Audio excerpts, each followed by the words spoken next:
एक पुराना गांव दूर जंगलों के बीच बसा था, जहां ना बिजली थी और ना ही इंटरनेट।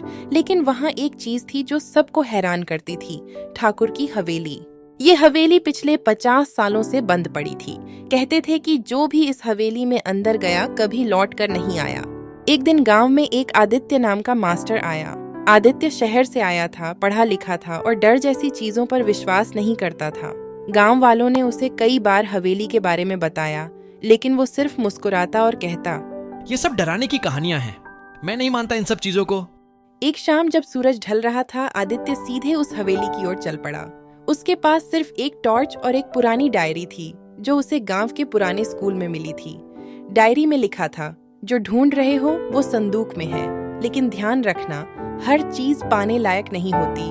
हवेली में घुसते ही ठंडी हवा का झोंका आया। हर दीवार पर जाले थे और सीढ़ियों से चीख जैसी आवाजें आ रही थीं। लेकिन आदित्य नहीं डरा। वह सीधा ऊपर की मंजिल पर गया, जहां एक बड़ा सा लकड़ी का संदूक रखा था।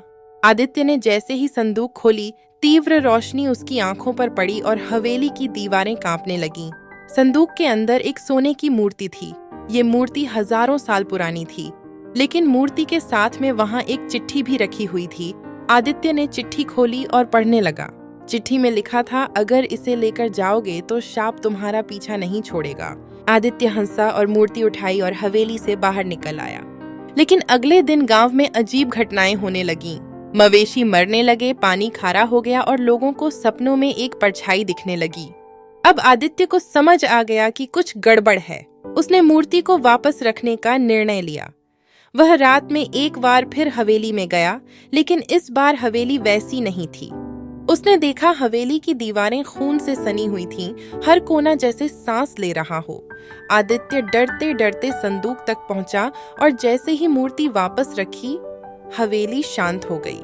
अगली सुबह गांव फिर से सामान्य हो गया, लेकिन आदित्य कभी नहीं लौटा।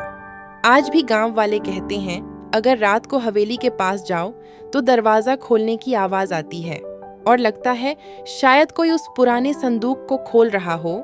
अगर आपको ये कहानी पसंद आई हो तो वीडियो को लाइक और चैनल को सब्सक्राइब कर लेना और कमेंट में बताओ, क्या आप उस हवेली में जाना चाहेंगे?